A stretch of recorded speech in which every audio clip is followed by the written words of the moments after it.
오늘 제가 준비한 방송을 하겠습니다. 자, 제목은 얼마 남은 대한민국은 이제 문을 닫을 날이 얼마 남지 않았다. 그래서 이 말을 하기 위해서 앞에 조금 이야기를 한 겁니다. 지금 여당인 민주당에서 내놓은 정책 거의 모두가 북한에서 지령을 내린 것이며 중국 공산당이 요구한 대로 하는 것이 대부분이다. 이는 대한민국이 없어졌다고 말해도 무방한 상태가 되었다는 것을 말한다.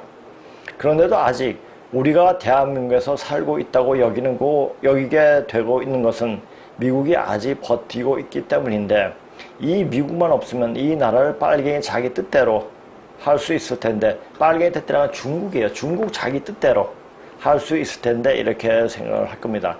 고신호하다가 미국을 무리하게 몰아낼 수 있는, 즉 병을 부리는 일을 벌이게 된다는 것이다.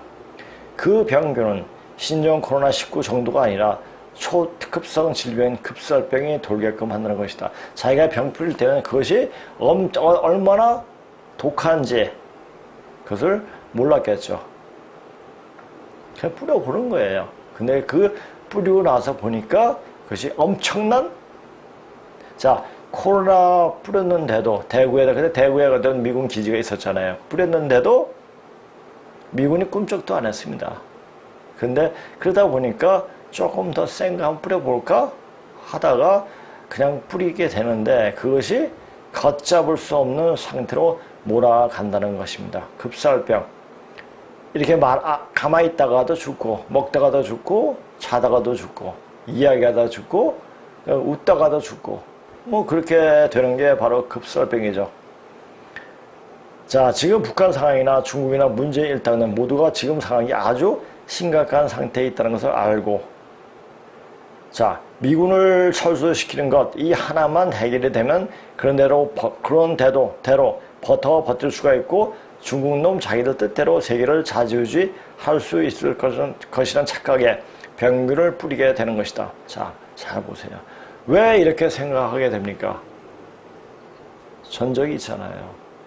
코로나를 그렇게 사람들에 뿌려가지고 그 병균을 갖고 있는 사람들을 세계 도처에 이주하게 해가지고 여행하게 또는 가게 해가지고 거기에다 병을 뿌리지 않았습니까? 그렇게 뿌려. 그러니까 아주 기가 막힌 방법으로, 가미가제 정도는 아무것도 아니죠. 예. 그런데 그것이 자기 목을 치면서 자기 목을 치는 비수가 된다는 사실을 미처 몰랐던 것이다. 자, 그래서 중국에서 큰 전쟁이 나면서 중국이 초토화됩니다. 미군을 위주로 유럽 연합군이 같이 이렇게 중국을 완전 어떻게 끝이 날 겁니다. 현 인류 문명의 역사가 시작되고 반만년 동안 거짓으로 애헴하면서 어른 행세를 해왔던 때놈들은 그 거짓 때문에 비참하게 몰살이 된다는 것이다. 몰살이에요. 완전 죽어버려요. 그 뿌리만, 그러니까 씨 종자만 남겨두는 일이 벌어질 것입니다. 근데 제가 이거 어떻게 하느냐. 제가 간혹가다 말을 했죠. 증산 선생, 그러니까 증산 선생의 어떤 그 말씀을 더 깊게 이야기해서 하기 위해서 유불선 기독교를 다시 또 세밀하게 공부를 하게 됐습니다. 물론 그 전에 유불선 기독교 공부하고 그러고 나서 증산 사상을 접하고, 그러니까 증산 사상에 대해서 얘기하는 것은 많지 않습니까? 대순진리도 있고 증산도도 있고 여러 가지가 있는데, 하면서 이제 또 여타 또 증산 계열에 있는 원불교도 역시 증산 계열 중에 하나라고 볼 수도 있습니다. 그렇게 보면서 증산 선생이 하신 말씀을 다시 유불선 기독교의 측면에서 또 보고, 이렇게 보니까 또 그분이 행하신 천지공사라는 게 있습니다. 하늘이 돌아가는 울로를 짜놓은 공사죠. 그 울로를 보고 이야기하는 겁니다. 자, 그분이 말씀대로 지금 세상은 되어져 가고 있고 거의 한치의 오차도 없다는 것입니다. 그런데 증산 사상을 이해하기 위해서는 유불선 기독교의 맥을 정확하게 짚을 줄 알아야 됩니다. 그리고 역을 통해야 됩니다. 그래야지 증산 선생이 하신 그 말씀이 그 공사의 내용을 명확하게 알 수가 있습니다. 그리고 이 시세, 지금 현재 어떻게 돌아가는가 거기에 대해서도 명확히 알아야지 알 수가 있습니다. 그래서 함부로 천지공사에 이런 내용이 있으니까 이렇게 된다가 아니라 그것을 더 철저히 보기 위해서 유우선 기독교에 대해서 더 심도 있게 공부를 하게 되었습니다. 그러니까 19세기 말에짜여서 그 프로그램대로 되어지고 있는 것이다. 자, 근데 이 증산 선생께서는 1871년, 바로 그때가 신민년입니다. 신민년에 탄광을 하셨죠. 탄생을 하셨죠. 자, 그리고 이제 1900년대 이제 천지공사를 라는 것을 짜시게 됩니다. 그 내용대로, 자, 세계의 운론은 돌아가고 있는 거고, 자, 1차 대전, 2차 대전이 다 우리나라에 동학을 시발로 일어난 것을 알 수가 있습니다. 그것은 제가 전에 하니까 좀 제가 어폐가 있는데, 삭제된 방송에서 이야기한 것도 있습니다. 그러니까 다시 한번 원하신다면 19세기 말에 어떤 일이 어떻게 증산 선생 하신 말씀하고 어떻게 공사를 짜놓은 공사하고 어떤 식으로 엮어지고 있는가에 대해서, 자, 1차 대전, 2차 대전이 일어났는 것에 대해서도 이야기 요청이 있으면 하겠지만은 요청이 없으면 하지는 않을 겁니다. 왜? 할 것이 너무 많기 때문에 지금 하는 건 터닝 포인트에 대해서 집중적으로 강의하고 싶고, 또 한인한 나라에 대해서, 그러니까 근문신고 거의 두 권이 나눠졌을 때 그 하권이 전부 다 순편이에요. 그 순편에 대한 이야기를, 그러니까 제가 순편이라는 얘기는 재순, 즉 순임금, 요순을 할 때 그 순임금을 이야기합니다. 그 순임금에 대해서 이야기해도 몇 년을 이야기해야 돼요. 제가 지금 이제 그것을 조금씩 들어가고 있습니다. 그걸 들어갈 때 다시 한다. 근데 하는 건 어렵지가 않은데, 그래서 준비하는 과정이 시간이 걸린다는 겁니다. 자, 근데 그것을 따로 새롭게 예전에 그 내용은 그냥 전체적인 맥만 볼 수 있게 하는 얘기였고, 더 깊이 들어가려면 또 다른 여러 자료를 또 정리를 또 하기 때문에 그 자료 정리하기가 조금 시간이 걸리기 때문에, 그래서 이제 요구가 있으면 하고 그렇지 않으면 하지 않을 거라는 얘기를 한 겁니다. 19세기 말부터 전 세계 운론은 한반도를 중심으로 펼쳐지면서 근본 뿌리로 들어가려는 기운이 동했기에 19세기 말에 이 한반도를 중심으로 세계가 어떻게 요동을 찾는가를 살펴보면 앞으로 우리가 어디로 갈 것인지 어떻게 되는 것인지를 미루어 알 수가 있다. 자, 이 내용은 요 한 내용 속에 엄청난 내용들이 있습니다. 자, 그 내용들은 여기 강의할 때 다 이야기합니다. 그러니까 이야기하면서 전반적으로 이해할 수 있게끔 다 이야기를 하고 있습니다. 자, 그렇게 그러니까 더 깊은 얘기를 하는 게 아니고 그 세부적인 내용을 완전 이해할 수 있게끔 이야기를 하는 겁니다. 그러니까 이것을 보고 그만큼 다 알 수 있으면 그냥 이거 되지만, 여기 와서 여기 강의를 들으시면서 같이 몸도 같이 차도 마시면서 기회를 통하게끔 이렇게 하는 시간을 갈 수 있다는 거죠. 그렇게 한반도에서부터 그런 일이 그렇게 되는가는 바로 우주의 가을에 들어서는 결실맺기에 정리가 되는 가을 기운이 동하였기 때문이며, 그 가을 숙소할 기운이 뭐니까 그냥 익혀서 그냥 내려쳐 죽여버리는 거예요. 숙소할 기운은, 이 가을에 늦가을이 됐을 때 어떻게 되냐면, 너는 너무 예쁜 잎이니까 너는 다음 분까지 있어. 그게 아니지 않습니까? 그냥 가을 수확 기운 내려치면 항상 가지가 되게끔 모든 잎을 다 떨어뜨려 버립니다.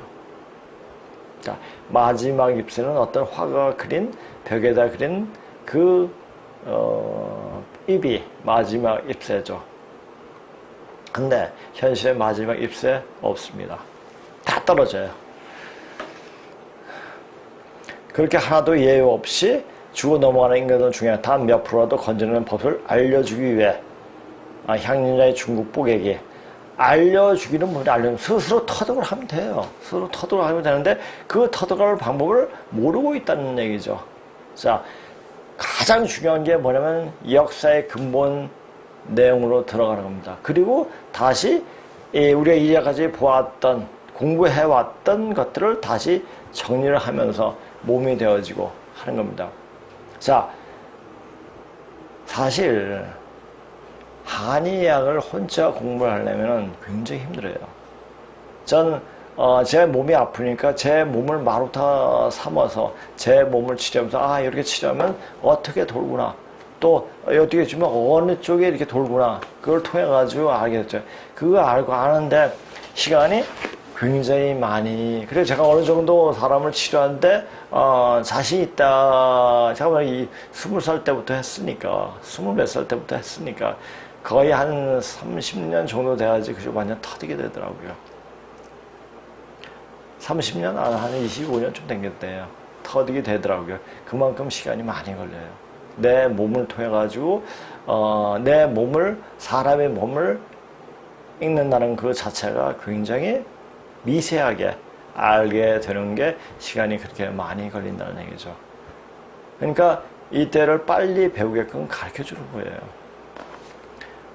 그 스스로 되어질 수 있는 방법이 이제 25년이란 30년의 시간이 앞으로 더 있을까요?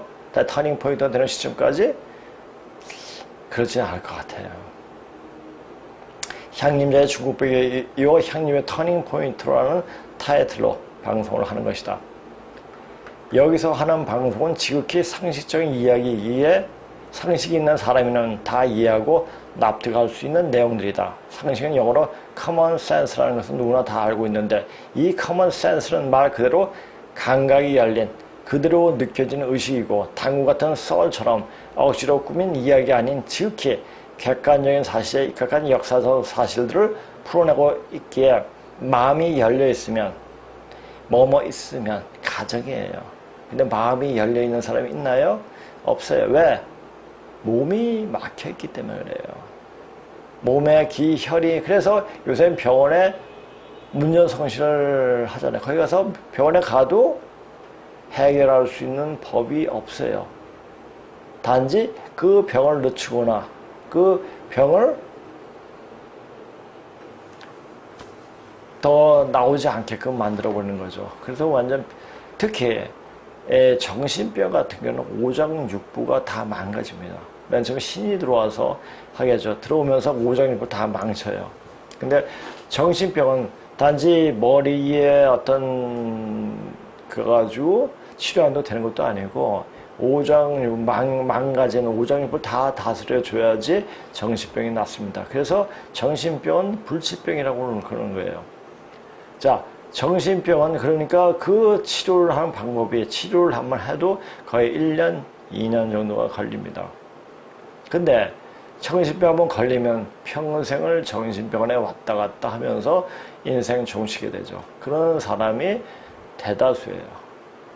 자, 대다수인데 좀 정도가 심한 정신병에 가지고 정신병의 병동이 모자란다고 하더라고요. 그렇게 정신병으로 우울증도, 또 공황장애라는 것도 정신병의 일종이에요. 그렇게 해가지고 고통을 나가는 사람들이 많죠. 자, 그것은 오장육부가 다 망가져 있기 때문에 이런 사람들은 공부 못합니다. 그러니까 이 마음이 열려 있어야 돼요. 만약 이 방송을 듣고 저 새끼 저거 이상한 소리 하네? 이렇게 들린다면은 오장육부에 반드시 문제가 있는 사람이에요. 자, 지금 유불선 기독교에 매여 있는 신자들, 인간들 전부 다 막혀, 얼굴이, 기운 자체가 다 막혀 있어요. 자, 그 왜 그렇습니까? 지금 그런 기운이 이제는 통하지 않기 때문에 그런 거예요. 그러니까 그 몸을 보고 그 상태를 알아야 되는데 그걸 볼 줄 몰라요. 그걸 보려면 뭐냐? 엄청난 수행이 필요한 겁니다. 열려 있으면 그냥 들리는 내용들이다. 문제는 마음은 쉽게 열리지가 않는 데에 있다. 그 이유는 즉 몸이 기혈이 꽉 막혀 있기 때문이다. 거짓말을 많이 하면 또 이상한 공부를 하게 되고 또 거짓 때 특히 역사 공부를 하다 보면 기혈이 다 막혀버려요. 기혈이 막히고 기혈이 막히는 인간은 대체로 거짓말을 잘한다. 자, 자기도 뭐 이건 맞겠지? 이렇게 하면서 이야기를 하죠. 이제까지 공자가 비틀어 놓은 역사를 토대로 썰을 푼 인간들은 한마디로 거짓말을 해야 되는 것이다. 그래도 그렇게 말하는 역사는 거의 90%는 사실에 입각해 기술해왔다. 그렇지만 당급하는 썰로 우리 시온 역사를 합리화시키는 말도 99%가 진실일 수도 있지만이에요. 기본 틀이 거짓이기에 다 거짓말을 해도 과언이 아니다. 그 이유는 처음 시작부터가 거짓말로 시작이기 때문이다. 그러니까 뭐 이렇게 거짓말 맞추기 위해서 거짓말 계속 있다 보니까 다 거짓말이 되는 거예요. 흔히 여기서 공부하죠. 도산회의는 뭐 태자 부류가 당공왕검 이렇게 해가지고 물 취수 방법을 가르쳐서 모이는 회가 도산회의다 이렇게 얘기해요. 근데 문자를 딱 들어가면 도산이라는 게 뭐냐? 도산이라는 게 바로 곤을 말해요. 곤이 누굽니까? 여호와의 아버지예요. 거기 도산에서 모여가지고 순임금을 어떻게 죽일까? 자, 중계시하고 삼오무, 삼오신, 우가 모여가지고 순임금을 어떻게 죽일까 모여하던 것이 바로 도산회의입니다. 자, 이런 역사 사실도 이렇게, 그러니까 그 당군에 말하는 설 자체가 전부 다 거짓이 돼버리는 거예요. 그러니까 거기서 진실한 것을 한 70%, 80% 얘기하고 그걸 싹싹 끼워놓으면은 뭐가 진실인지 뭐가 거짓인지 모르죠. 그것을 밝히는 게, 제대로 알게 하는 게 바로 제대로 된 공부입니다. 자, 이 처음을, 즉 시작을 바로 잡는 것이 그 당시에 쓰여진 문자로 공부하는 것이고, 자, 그 당시에 쓰여진 문자가 뭐니까 반만년의 문자예요. 반만년 전의 문자. 그렇게 문자가 일어나는 역사를 밝히는 것이 바른 역사를 찾는 지름길이다. 세상에 그냥 말이 그냥 나오는 것이 아니다. 우리 몸속에 있는 세포 하나하나에 우리 조상들이 이 지상에 살았던 그 역사적인 내용들이 다 기록되어 있다.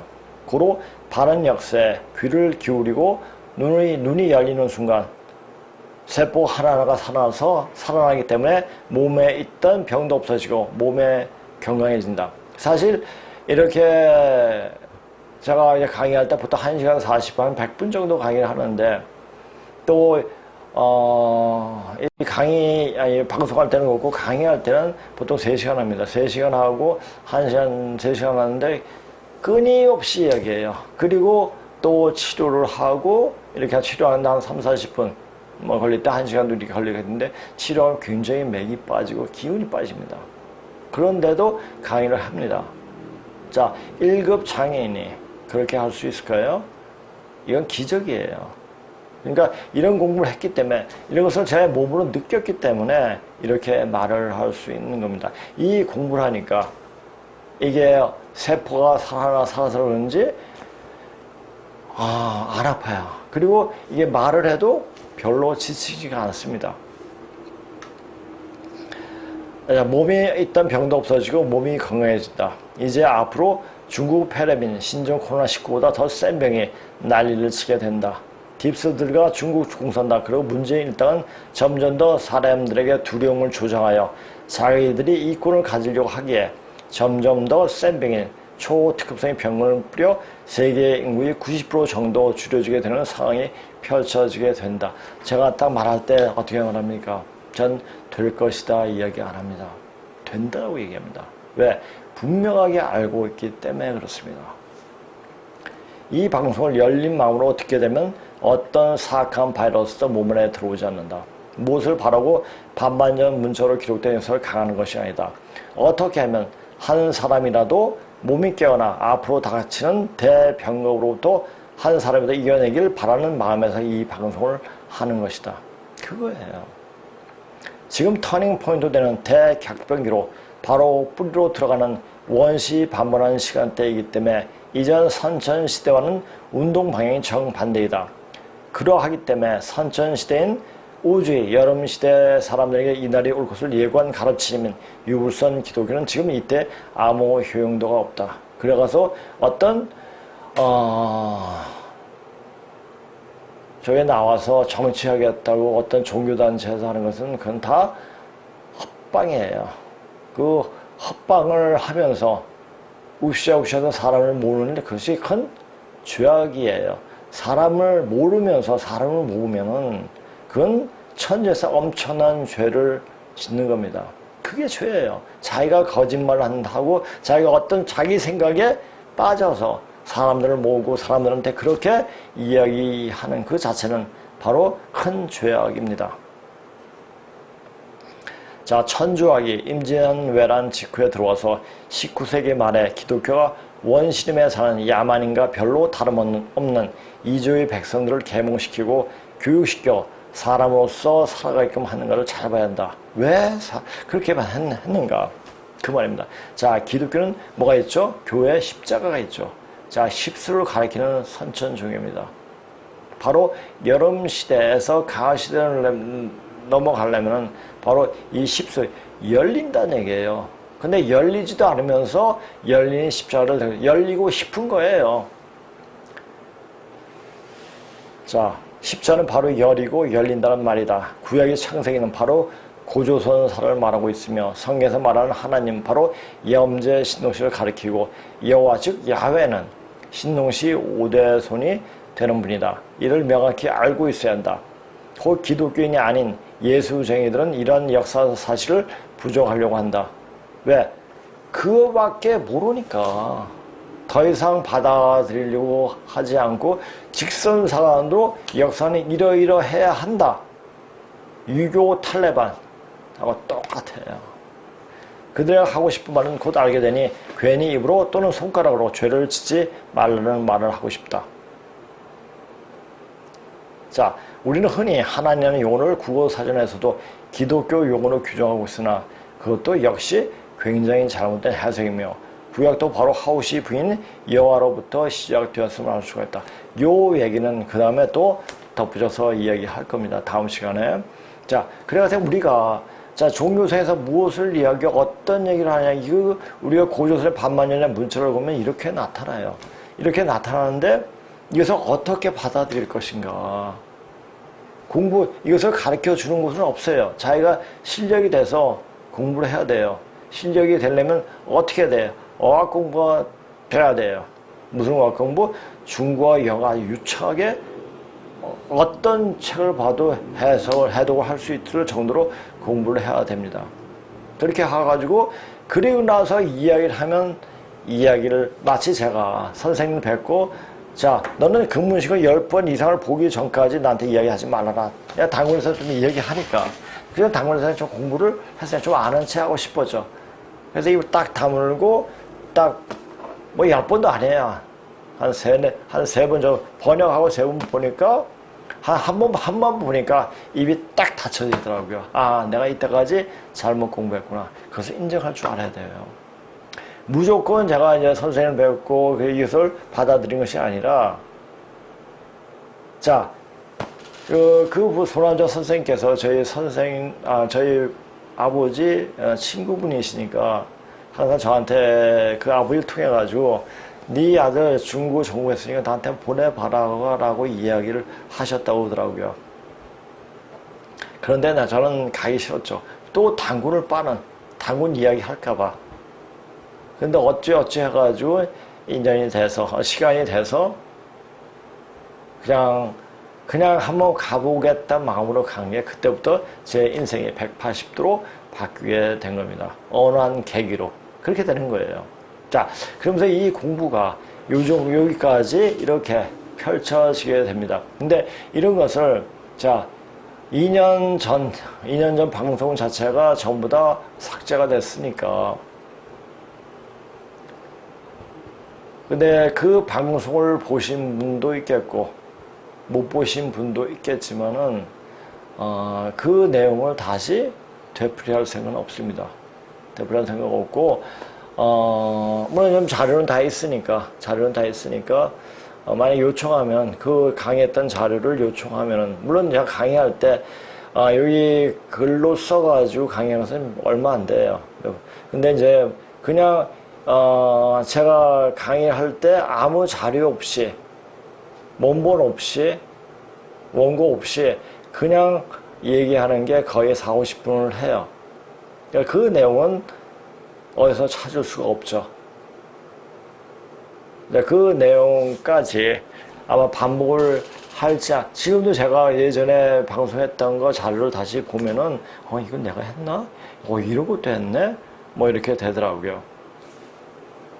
하여튼 이제 더 세부적으로 이제 이 날이 이렇게 앞으로 펼쳐질 어떤 시간들을 보고 이야기하는 거니까, 이것은 이제 앞으로 하는 방송, 터닝 포인트 하는 예사로, 보이지가 않을 겁니다. 그것이 이제 바로 눈앞에 펼쳐지기 때문에 그렇습니다. 자, 제가 맨 처음에 그때 2년 4개월인가 그 전에 중국이 무너진다 이야기 했습니다. 중국이 왜 무너져? 이렇게 댓글을 사는 사람들이 많아요. 그런데 점차적으로 무너지는 것이 눈에 확 보이고 그런 일들이 전개가 되는 것을 보고 저도 그렇고 제가 방송을 그냥 허팡 삼아서 하면 안 되겠구나 하는 생각이 들더라고요. 자, 제가 이제 다음 술에 대해서 이 한이라는 것은 이제 우리 고조선사 공부할 때 한이라는 것은 자 제가 전에도 얘기했죠.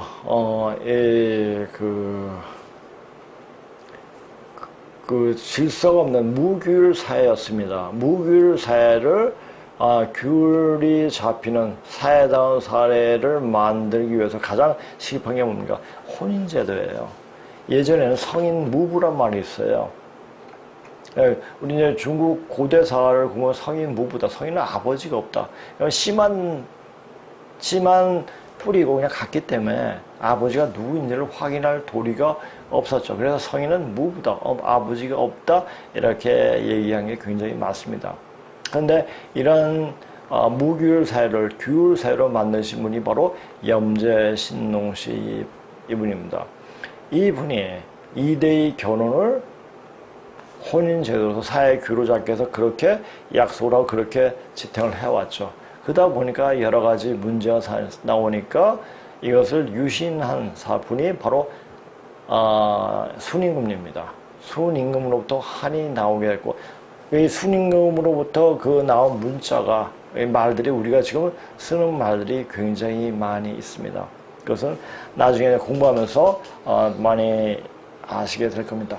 자, 제수령 분을 연구하는 중에 이분이 1년승이 말한 당운을 지칭하고 있다는 것을 알 수 있으며 제순이 바로 한이라는 문자가 나오게 됨을 알 수가 있다. 자, 조선할 때 좌변은 그냥 놔두고 자, 이 위자가 위자지 않습니까? 이 위자가 순임금을 표시한 문자 그 자체예요. 이 자체인데 그것도 이제 뭐 모르겠어요. 편집하는 과정에서 그것을 올릴지 안 올릴지 그건 모르겠습니다. 하여튼 이 조자 옆에 위자는 자체가 바로 순임금의 그 모습이었습니다. 순임금을 나타내는 시칭자였죠. 문자가 됨을 알 수가 있다.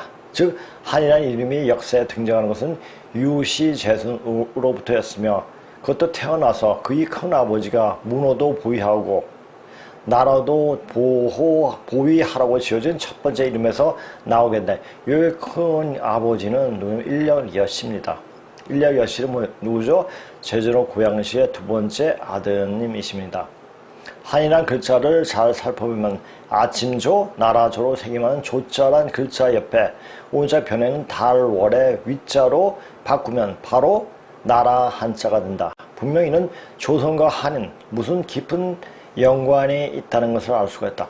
그냥 문자가 생기는 게 아니에요. 그러니까 우리가 흔히 한자를 상형 문자라고 이렇게 하지 않습니까? 상형 문자도 있긴 있어요. 그런데 그 사회 제도, 나라가 국가가 일어나는 그 과정을 다 이야기하고 있습니다. 이는 조선 다음에 한이란 나라가 있었다는 말이며, 이 말은 한이란 유신 왕조 이전에 조선이 있었다가 새로운 제도가 생기고 사람이 바뀌어서 생기는 과정을 문자가 일어나는 순서대로 말해주고 있는 자가 바로 한이란 글자다. 이렇게 문자로 들어가면 이렇게 됩니다.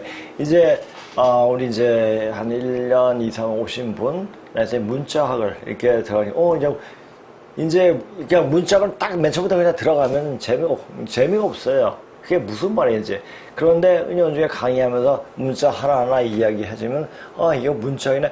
문자에 대한 어떤 해독 능력이 할까? 아니면 그 문자에 대한 이해력이 조금 높아지면 이 사물을 관찰하는 능력이 굉장히 좋아집니다. 사물을 관찰하게 되면 물리가 통하게 되죠. 자, 물리란 게 뭔가? 사물의 이치예요.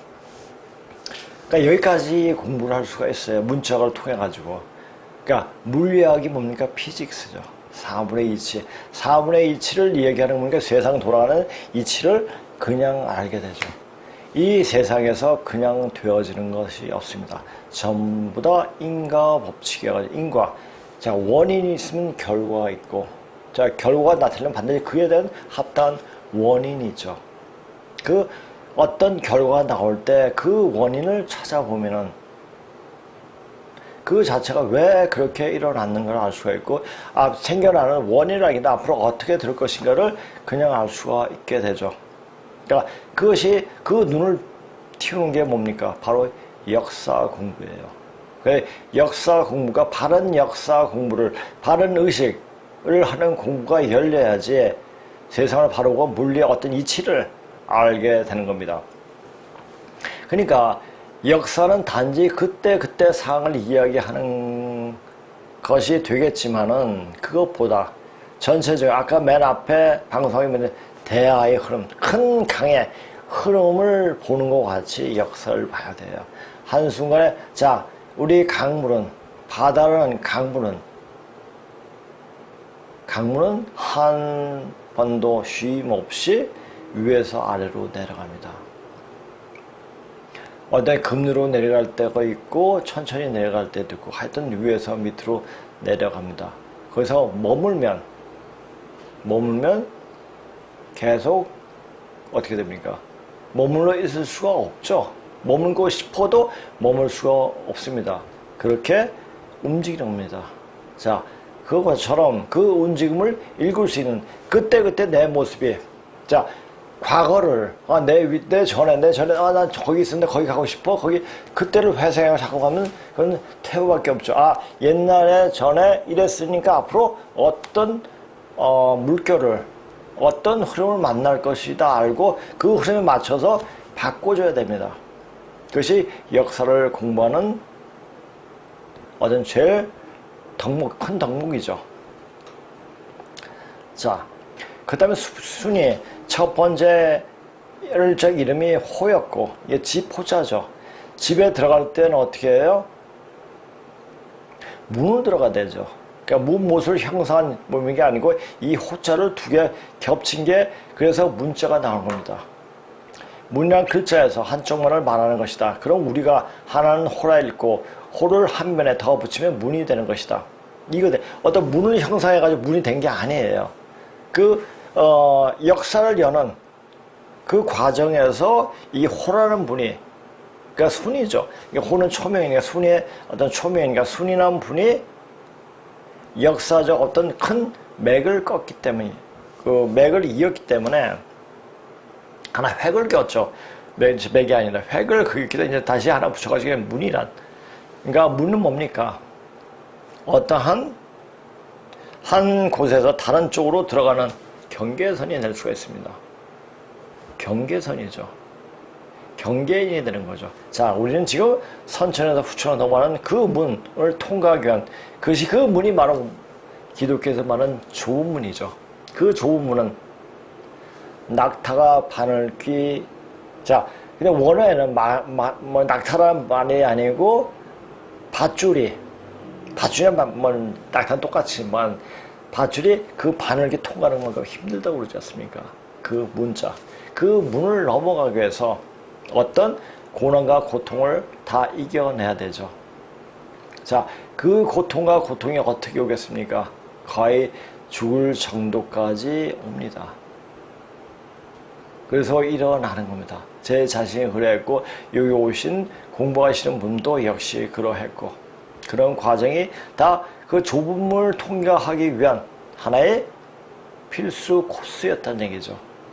그러니까 이제까지 살아오면서 아프지 않았던 사람들 없겠지만은 아주 지독하게 아팠던 분들은 바로 좁은 문을 통과하기 위해 아주 통과 의례였다고 생각하면 그 아픔 그 시간들이 결코 후회스럽진 않을 겁니다. 제가 늘 말씀하는 것 있지 않습니까? 큰 병은 대병은 대각을 위한 선생이다 라는 말처럼 그렇게 되는 겁니다. 그럼 우리가 그러니까 이 글자 속에서 그냥 그렇게 많이 나오는 거예요. 문이 되는 것이고 이 문 안에 알씨가 들어요. 알이 누구입니까? 전후 고양시죠. 시가 들어가면 알백이 되고 화관지구가 되어 역사 정면에 나서게 된다. 이 문호, 이 사람이 우리가 찾고 있는 요와 더불어 같은 때 사람이고 문붕대왕 비문에서 남아있는 역사 인물로서 맨 윗자리에 있는 화관지후이다. 자, 근데 이것을 그래서 문붕대왕 비문을 해석을 하려고 가진 방법을 썼지만 해석할 도리가 없었죠. 그런데 고군문을 딱 보게 되면 그 내용이 딱 나오는 거 해석이 되는 겁니다. 문붕대왕 비문이 해석이 되는 겁니까? 그 자체는 뭡니까? 신라는 고조선의 척통이란 이야기죠. 자, 그 얘기까지 알아야 됩니다. 그래서 우리가 그냥 되어지는 특히 이 남조선에 사는 우리는 얼마나 대단한 사람들인가 스스로가 알 필요가 있습니다. 자, 스스로가 그렇게 안다면은 그냥 이 삶을 그냥 보내겠습니까? 아니죠. 좀 더 포괄적인 또 깊은 곳으로 또 의미 있는 삶을 살게 되겠죠. 자, 이 삶을 삶에 있어서 속세에 얽매이다 보면은 안 보입니다. 자, 몸이 아프면요 속세와 전혀 다른 생활을 살게 됩니다. 그래서 오히려 그러니까 그 말이 맞는 것 같아요. 그래서 이 고통과 몸에 대한 고통은 속세와 전혀 다른 삶을 살게 만들기에 오히려 그 아픔이 알곡으로 거듭날 수 있는 굉장히 큰 선생이다 또는 어떤 이제 큰 열매다 라고 이야기할 수 있을 것 같습니다. 이렇게 문자가 생겨나는 과정에서 정확한 역사가 일어나는 과정과 객관적인 사실들이 명확히 드러나는데 이런 것을 보고 알면 문자가 일어나는 자, 문자라는 게 뭐죠? 사랑과 의식과 생각이 함축되어 있는 게 바로 문자예요. 이런 문자 공부할 생각을 하지 않고 단군빨리들은 환인, 단군 이야기하죠. 그래서 제가 전에 했죠. 단군시라는 호랑이와 곰만 나와요. 양족은 안 나옵니다. 호랑이와 곰은 호족과 웅족은 전부 다 중국 화족을 위해 이야기합니다. 그렇다면 단군시라는 중국의 그 고조선에 임금했던 사람들의 신하라 이야기할 수가 있는 겁니다. 이제껏 우리 역사를 논함에 있어서 고조선을 한국사의 시점을 기점으로 설명하는데 현재 한국화에서 논의되고 있는 환인, 환웅 그리고 단군 가지고는 사실적인 역사를 논할 수 없습니다. 왜? 유물이 없어요. 유적도 없고 아무것도 없어요. 심지어는 그 당시에 문자가 없었더라도 뭐 가림토 이야기인데 가림토 웃긴 얘기고요. 저번에도 밥그릇이라든지 숟가락 같은 거는 하나 발견되어야 되는데 발견이 안 돼요. 왜? 존재하지 않았기 때문에. 역사 실제와 아무런 관련이 없다는 것을 알 수가 있다. 이미 시비가 끊이지 않았던 바와 같이 환잉하는 당군은 단도, 당군을 추종하는 무리들을 보통 이제 우리 고문 공부하는 사람 단도라고 이렇게 칭송합니다. 단도들이 종교에 갖다 붙인 위작 드림을 조선이 조자라는 글자 보고도 금방 알아낼 수가 있는데 말이다. 그러니까 한마디로 말해가지고 단군교, 당군을 빨아서 종교 장사하는 데는 거기는 완전 엉터리란 얘기죠. 그러니까 당군을 빨게 되면은 이게 허상이 붙어가지고 사람을 이상하게 만들어 버립니다. 그러니까 뭐든지 자기가 최고고 뭐든지 허황되게 만들어요. 사람을 허황되게 만들면 어떻게 돼요? 몸에 병이 생깁니다. 몸에 병이 생기면 그 병은 어떻게 치료가 돼요? 당군을 빼버리면 돼요. 당군 빼버리면 당군 팔아서 장사하는 곳은 장사 문 닫아야 되죠. 그거예요. 그런데 아직까지 민족 종교라고 하면서 당군을 추종하는, 당군을 세우는 종교가 많이 있다는 것은 뭡니까? 이것은 굉장히 다른 사람들을 미궁에 빠지는데 앞장서고 있다는 나쁜 인간들이라는 얘기입니다. 또 조선이라는 나라를 개국하신 선인들이 모두 조선이라는 글자 속에 살아 숨쉬고 있다는 것이 보이는데도 말이다. 나 여기서 하면서 이 아들 뭐 더 강조하기 위해서 말이다 이러면 한번 더 붙이면 좋지 않을까 해가지고 말이다 말을 한번 더 붙여봤습니다. 한이라는 나라 이름도 바로 조선을 역사의 토대에 올려놓으셨던 선인을 이어서 그 후손인 위씨가 나와야 그러한 역사가 생겨난다는 사실이 당시 기록으로 해석할 수 있게 되었다. 이런 김경명 스님이 그의 삼국유사에서 고아와 더불어 같은 때 당군이 조선을 개국했다는 당군도 도당시 제요 시대는 있을 수 없는 인물이지만 한국학이 아직도 제대로 해석하지 못하는 통일신라 제30대 문무대왕의 능비문에 남아있는 화관지우는 유아와 더불어 같은 때의 실질 역사 인물을 가리키고, 그러니까 여러 가지 자료를 봐야 돼요. 그 자료를 단지 이 반도 안에서 찾으려고 하면 보이지가 않죠. 반도를 넘어서 봐야 되죠. 그러니까 그 자료는 한글로 써 있겠습니까? 안 써 있죠. 그러니까 외국 공부 열심히 해야 됩니다. 고조선이 아닌 그 다음을 이어서 일어나는 사만. 자, 한이란 유신 왕조가 무너지고, 그리고 그 후손들이 자 다시 복벽해, 다시 모계제로 돌아가기 싫다. 우리는 부계제로 남아있겠다. 영유병주, 진한 마음 편안이 따로 떨어져 역사를 이루면서 나중에 유럽에 큰 문명을 일으키는 계기를, 페르시아 문명하고 유럽 문명을 일으키는 어떤 계기를 주는 민족이 되죠. 그렇죠? 그냥 흉노족이죠. 그냥 훈족 또는 돌거족, 투르크족 이렇게 이야기합니다. 할 수가 있습니다. 고관을 말할 수 있는 역사에 존재했던 인물이다. 동양의 구시대 권위인 공맹교의 아성 맹가가 누굽니까? 맹자죠. 맹자가 어느 사람? 추나라 사람, 노나라 밑에 조그만 나라입니다. 순임금은 저풍에서 나고 부하로 옮겨가서 명주에서 죽었으니 동해의 사람이다. 이 순임금 유씨가 바로 도당시 제2의 화관지우였으며, 화관지우라는 게 뭡니까? 불을 관리하는, 이전에 불을 관리하는 분은 대단한 분이죠. 지금 국무총리 모든 그 조정의 업무를 다 총괄하는 분이 화관지우였습니다.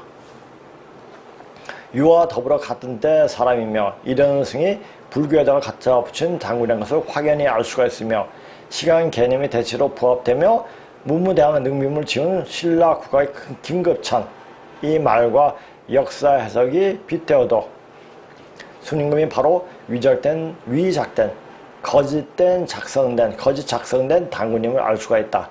특히 최근 중국에서 지하 유물이 상당히 많이 출토되고 있고, 자, 이것은 출토되는 중국이 현대화되면서 굉장히 많이 출토가 되고 있죠. 뭐 특히 중국이 해방되고 그때부터 본격적으로 나오기 시작했습니다. 요새는 또 더 많이 나오겠죠.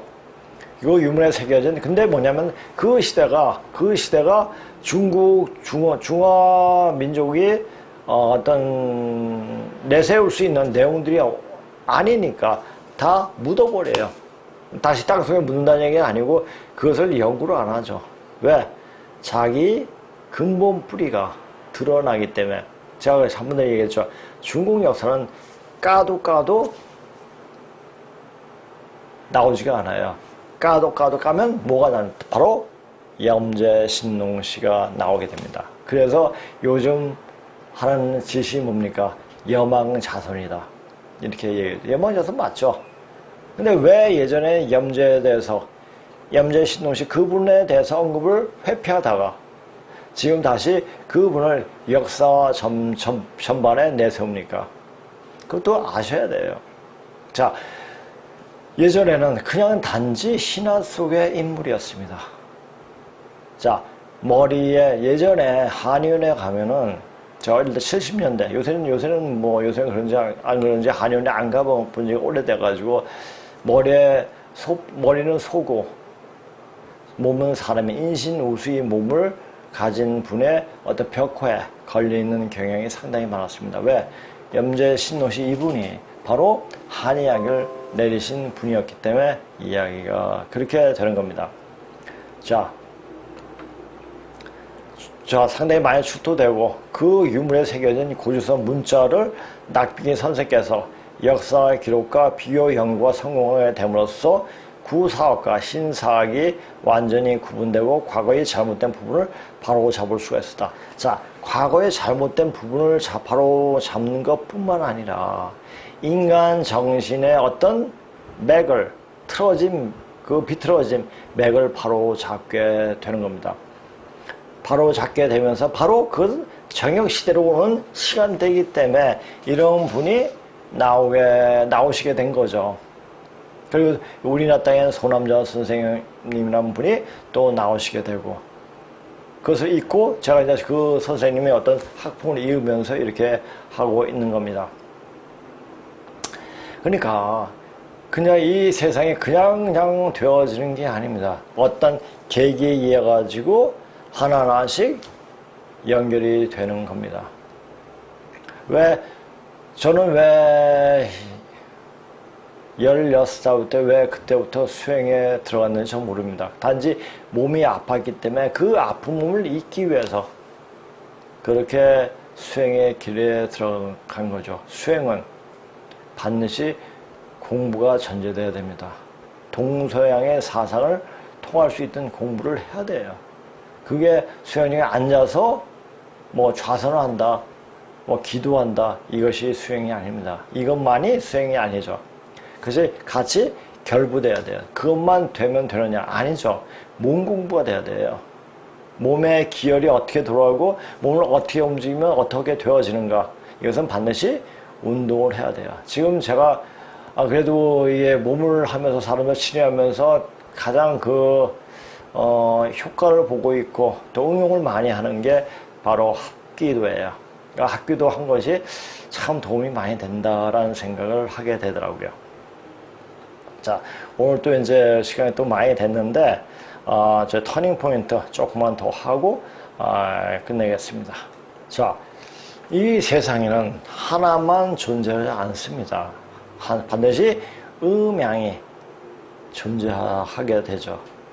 자, 하나만을 말하는 것은 절대, 그러니까 모든 것이 상대적이죠. 모든 것이 상대적입니다. 그러니까 A가 있으면 B가 있고 B가 있으면 A가 있고 반드시 이렇게 되어진 것이 음의 상대적으로, 그러니까 절대적인 건 없죠. 저도 얘기했죠. 절대적인 건 변한다는 얘기예요. 그러니까 모든 것이 다 상대적이죠. 이 상대적인 것을 명확히 알아야지 역사 내용이 확 들어옵니다.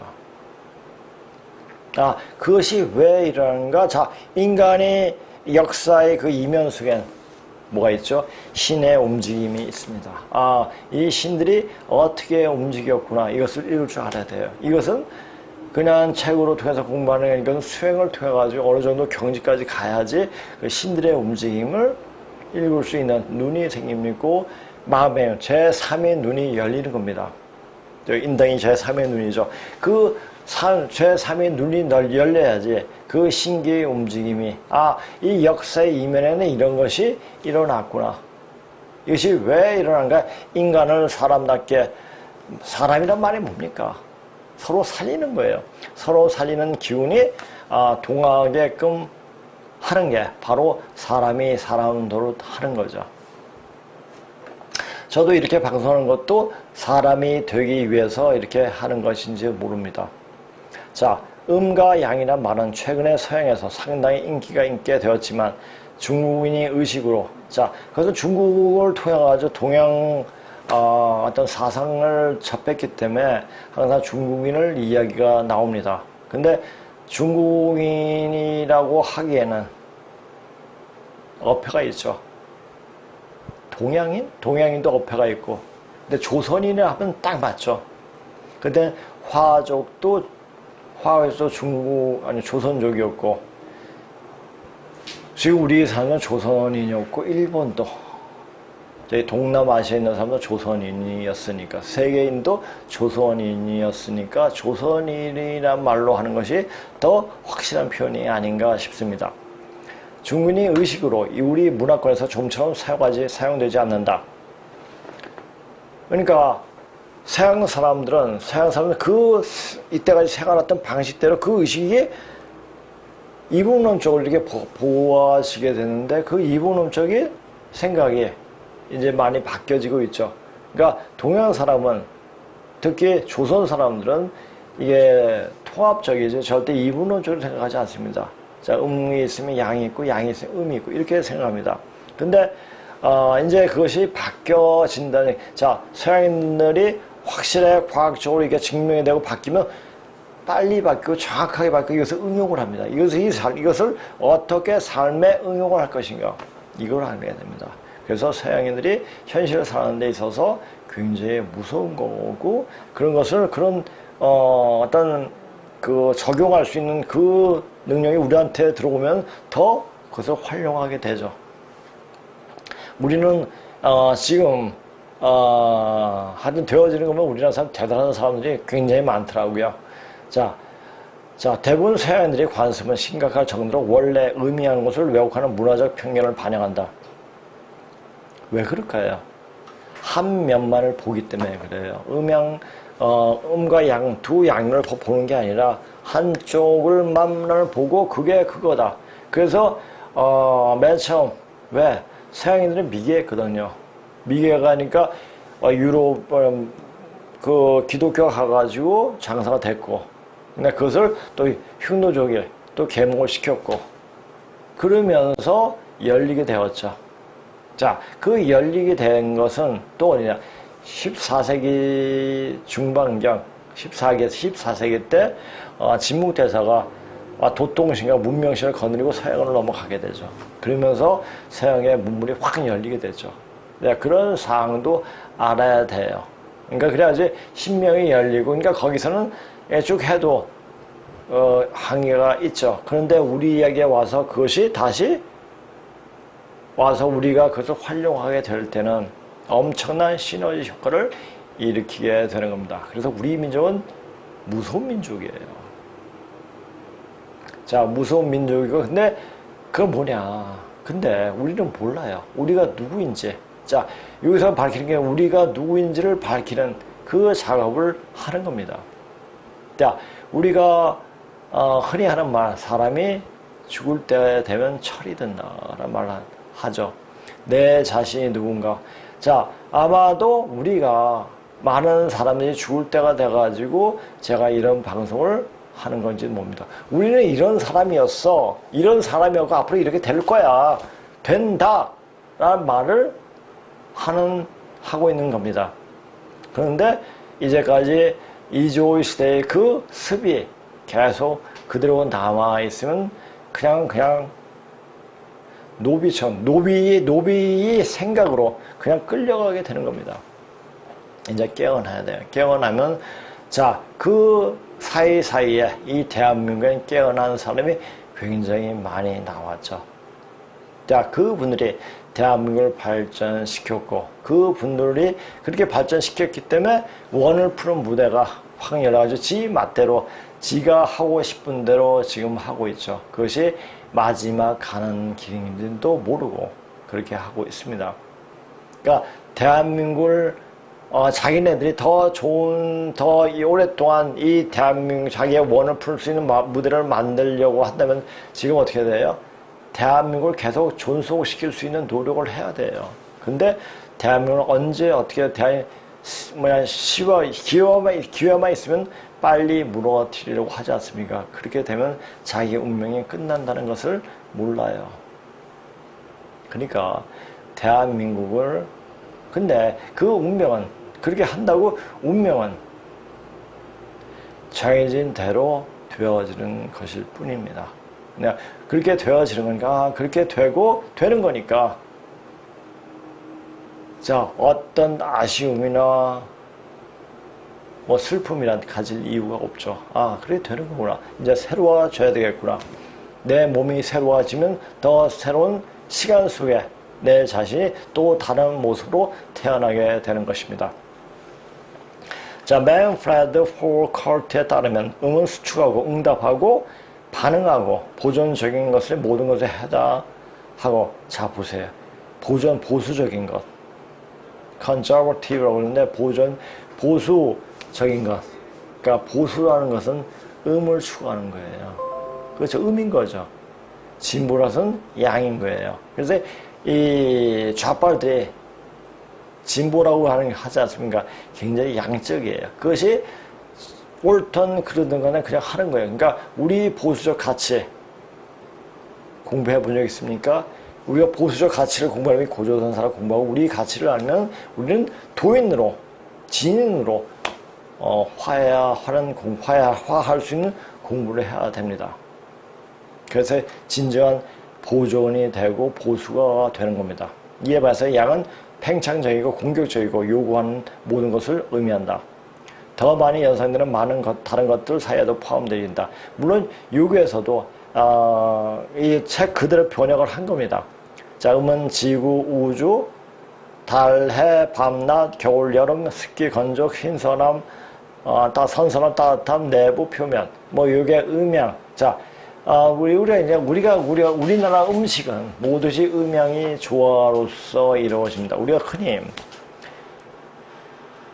김장을 할 때, 예전에 김장을 하는 어렸을 때는 어머니가 하셨으니까 가서 결혼하고 나서 같이 하게 되니까 김치 만드는 공정을 정확히 알게 됐죠. 김치 절이는 것부터 시작해가지고, 자, 절일 때 뭘로 절이죠? 소금으로 절이죠. 자, 짠맛을 절입니다. 근데 배추를 절이고 나서 그 안에 물을 안 집어넣으면 맛이 안 납니다. 그래서 그 속을 만들 때 물을 반드시 채를 썰어가지고 넣습니다. 그것이 음양조화. 자, 배추는 음이죠. 또 배추 원래 자체가 배추가 음이니까 그때 마늘, 생강, 이런 거 고춧가루, 이게 다 양이에요. 양적인 것을 많이 집어넣어가지고 음양조화 기운이 응축된 게 바로 김치입니다. 그 음양조화 기운이 응축된 그 김치를 먹으면 사람 자체가 얼마나 좋아지겠습니까? 그래, 김치 열심히 많이 먹어야 돼요. 자, 흔히 또 우리가 그냥 술을 마시고 싶을 때 맥주집에 가면은 뭐 안주로 뭐가 있죠? 족발이 있는 게 아니라 켄터키 치킨이 있죠. 왜 그럴까요? 맥주는 음적인 식물이에요. 그래서 음적인 식물 하나를 보고 이렇게 보고 있잖아요. 그러니까 음적인 거 양적인 것을 같이 먹어줘야지 몸에 무리가 없습니다. 그래서 꼬꼬대 가는 것, 그것이 양적인 동물이죠. 그러다 보니까 음양을 맞춥니다. 자, 소주집에 가보세요. 소주에 닭을, 요새 모르겠어요. 닭을 팔지 않죠. 흔히 소주집에 가면 족발이죠. 족발. 자, 돼지는 음이에요. 음적인 동물이에요. 소주는 양적인 거예요. 음양을 맞춰요. 자, 우리나라 음식에는 다 이렇게 조화가 되어 있습니다. 이런 조화를 잘 버무린 것이 바로 우리나라 음식이에요. 이런 조화로운 음식을 먹다 보면은 병 안 걸립니다. 바이러스 잘 안 옵니다. 자, 몸에 병이 생기는 게 뭡니까? 음양조화균이 떼져서 오는 게 병입니다. 그러니까 이 몸에 음양조화균만 잘 맞춰주면은 병은 절대 생기지 않습니다. 물론 이제 노쇠해가지고 병은 생기겠지만은 특히 바이러스 같은 경우는 절대 침범을 못합니다. 특히 그래서 김치 먹고 그 김치 국물을 아침에 한 사발은 아니죠. 그러니까 한 숟갈이라도 마시면은 모든 바이러스에 다 막을 수가 있습니다. 그래서 이런 것을 방송을 해야 되는데 언제 한번 불가리스가 코로나 예방에 효과가 있다 하니까 이것은 뭐 무슨 방송 이거 잘못된 방송인데 불가리아서 때려가지고 사실 그것이 효과가 있다고 하더라고요. 근데 그래가지고 불가리아서 불매운동도 펼치고 막 그런 경우도 있잖아요. 그러니까 우리나라 음식을 먹게끔, 그러니까 우리나라 음식을 열심히 나와가지고 건강학자들이 나와가지고 우리나라 이거 많이 드십시오. 그럼 코로나 예방이 됩니다. 이렇게 얘기를 하면은 좋은데 안 해요. 왜? 이걸 가지고 정치하는 거죠. 코로나 정치하는 거예요. 자, 이런 것도 알아야 돼요. 그러니까 우리나라 먹는 음식에는 모든 병을 이겨낼 수 있는 그게 있죠. 자, 우리가 예전에 그리고 이렇게 땀을 흘릴 때는 조금 짜게 먹는 게 좋습니다. 그래야지 몸에 이제 삼투압 작용을 하고 몸에 어떤 염분이 있으면은 병균이 그렇게 들어오지를 못하죠. 예전에 짜게 먹지 말라고 하는 어떤 박사가 있었으면, 의학 박사가 있었는데 갑자기 빨리 죽었죠. 그렇게 소금을 먹지 않고 하다가 갑자기 가는 거예요. 만약에 몸에 삼투압 작용이 안 되면은 어느 날 순간적으로 갑자기 심정지가 와가지고 갑자기 갑니다. 그러니까 조금 요즘 더울 때는 짜게 먹는 것이 좋습니다. 특히 9번 구운 죽염을 수시로 먹으면은 굉장히 많은 병을 이길 수 있는 근기가 생길 겁니다. 자, 중국 문화에서 음과 양은 결코 도덕적인 가치로 연결시키지는 않는다. 좋은 것은 음이나 양이 아니라 두 음과 양 사이에 역동적인 균형이고 나쁘거나 해로운 것은 불균형이다. 그러니까 음양조화균을 다 맞춰줘야 돼요. 자, 이걸 알면서도 그네들은 이렇게 못해. 조화롭게 세상을 보지 못하고 이렇게 합니다. 왜? 그 자체가 역사 속에서 계속 했으면 내가 그랬죠. 이 몸에 이 세포 하나하나에 우리 인류 역사, 문명의 역사가 다 들어있기 때문에 이것이 어떤 생각으로 그렇게 해야 한다라고 해도 그렇게 안 돼요. 그러니까 역사적 우리 조상들이 어떻게 살아왔는가 라는 걸 보면은 그 민족의 어떤 미래를 알 수가 있는 겁니다. 그러니까 우리 이 땅에 있는 남조선에 살고 있는 우리들의 조상님들은 너무나 참 정직하게 사신 분들입니다. 있는 그대로 보려고 노력하신 분들이었죠. 자, 그런 분들을 조상으로 가진 우리였기 때문에 우리가 이렇게 공부를 할 수 있는 겁니다. 자, 그러니까 우리는 이렇게 지금 현재 목숨을 부지하고 이렇게 살고 있는 것은 다 조상님 덕분이죠. 그러니까 나를 살리는 것은 또 누굽니까? 조상님들이에요. 그래서 조상님들한테 제사 잘 지내라? 그거 아닙니다. 이제 제사 아무 효용도가 없습니다. 왜?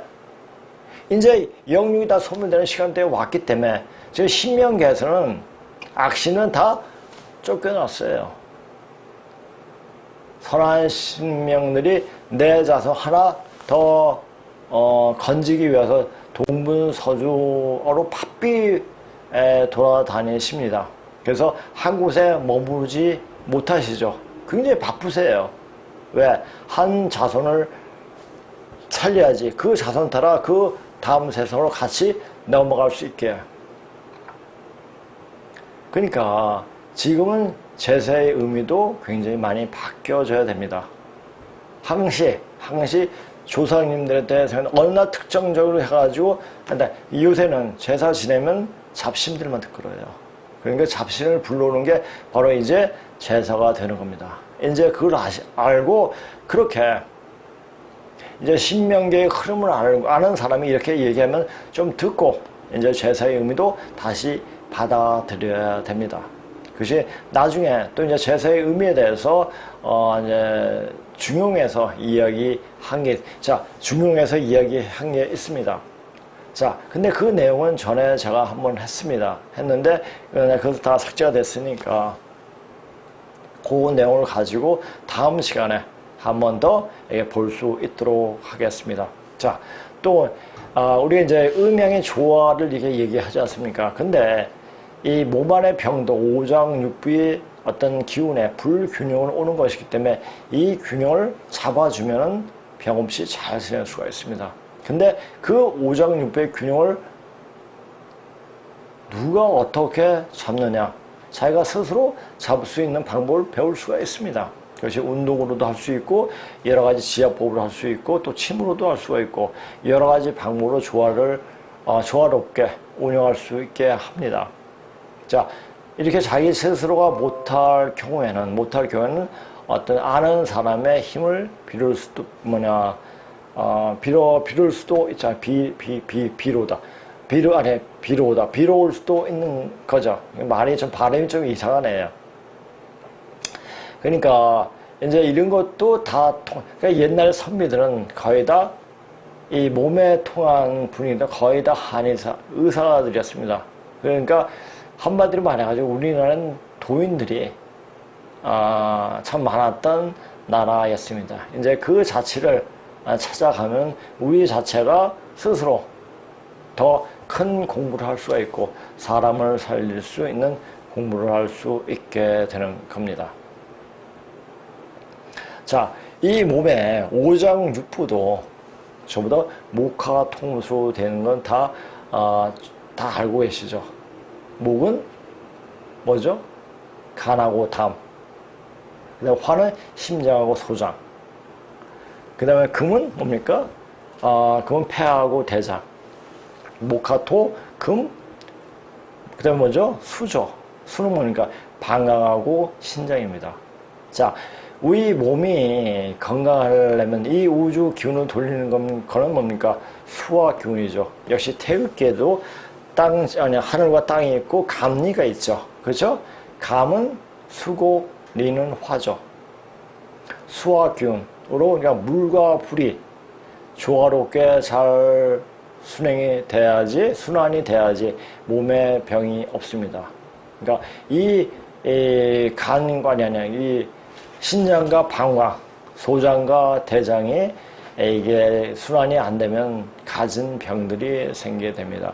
자, 이런 순환 관계를 알고 잡아주면 몸 자체가 굉장히 좋아집니다. 자, 우리가 흔히 알고 있듯이 자, 우리 목화 토금수에 다 모두 색깔이 같이 적용되어 있죠. 그렇죠? 자, 목은 청색이고 화는 붉은색, 금은 백색, 토는 토는 비장하고 위장이죠. 토는 뭡니까? 황토색, 그렇죠? 그다음에 수는 검은색이죠. 그러니까 우리가 청룡, 백호 이것도 전부 다 오행에 맞게 쓴 거예요. 그러니까 모든 것이 지금 음양, 오행, 설이 아니라 음양, 오행에 맞게끔 다 배치되어 있습니다. 이것을 잘 알고 또 어떤 음식을 먹을 때 그 색깔을 보고 그 색깔에는 어떤 기운이 있구나 그걸 알 수가 있습니다. 흔히 비트 같은 거는 뭡니까? 심장에 좋고요. 참외 껍질 같은 경우는 비장과 위장에 좋고 뭐 이렇게 되는 거예요. 자, 여기서 예를 들면 굉장히 여타가 굉장히 많습니다. 요 이제 그림이 있으니까 요거 이제 요거 참고하시면 됩니다. 자, 근데 이렇게 알고 음양의 조화균을 정말 조화롭게 하면서 몸을 건강하게 지낼 수가 있는 겁니다. 자, 모든 것이 이 사회의 나쁜 악습도 부조화해서 오는 거죠. 이 몸에 병이 생기는 것도 오행, 자, 내장의 오장육부의 부조화해서 오는 거고요. 인간은 뭐 때문에 뭡니까? 너무 잘 먹거나 음식을 잘 못 먹거나 할 때 이런 부조가 오게 됩니다. 자, 이런 부조화를 다스릴 수 있고 하는 게 뭡니까? 바로 차예요. 자, 우리 염제 신농시 그분이 한약을 하면서 모든 백초를 맛보면서 어떤 독초를 맛보다가 사경에 헤매실 때 차를 먹고 독을 풀었다고 하지 않습니까? 차를 상용하시면은 몸에 하여튼 피곤이 좀 줄어들고 어떤 몸의 활력소가 굉장히 많이 생깁니다. 흔히 차는 몸이 차는 사람은 안 좋다 얘기하는데 그러면 발효차를 드시면 돼요. 요새는 발효차가 굉장히 좋은 게 많이 나옵니다. 그러니까 제가 이제 차를 거의 한 20년, 30년 계속 한 20년부터 공부하기 시작하면서 20년 전부터 본격적으로 마시기 시작했으니까 자, 그러니까 이제 제가 다시 한번 얘기하는데 보통 이제 춘분부터 상간까지는 생차가 좋아요. 생차가 몸에 잘 받고 근데 이 생차를 상간 이후에 몸에 무리가 옵니다. 굉장히. 그러니까 상간부터 그 다음에 춘분까지는 발효차 드시면 참 좋습니다. 예, 그렇게 하고 나이 드신 분은 되도록이면 생차는 금하시고 발효차를 드시면 상당히 이 기혈을 순행하는 게 하는데 굉장히 도움이 될 수가 있습니다. 그래서 제가 그래서 이제 이 공부하면서 본격적으로 차를 마시기 시작했거든요. 그러면서 몸이 더 좋아진 게 아닌가. 차를 마시면 물을 마시게 되고, 차를 이렇게 마시면 몸 자체가 굉장히 깨끗해지더라고요. 몸이 맑아집니다. 제가 이렇게 얼굴이 지금 60인데도 이렇게 젊게 보이는 것은 물론 수행을 했어도 그렇지만 차를 상용하기 때문에 그런 것이 아닌가 싶습니다. 그러니까 차 재배하는데 보면 사람들이 다 굉장히 젊어 보입니다. 차를 많이 드시면 건강하고 젊게 그렇게 살 수가 있는 것이 여러 사람을 보면 그대로 나타납니다. 그래서 일반적으로 아까 제가 차를 어떻게 마시는가에서도 얘기했고요. 그렇게 하면서 이제 앞으로 목을 잘 넘기면 됩니다. 그 목을 어떻게 넘길 것인가를 항상 생각하고 그렇게 그 목을 잘 넘길 수 있도록 그렇게 해 주시기 바랍니다. 자, 오늘 강의 여기서 마치겠습니다. 자, 안녕히 계세요.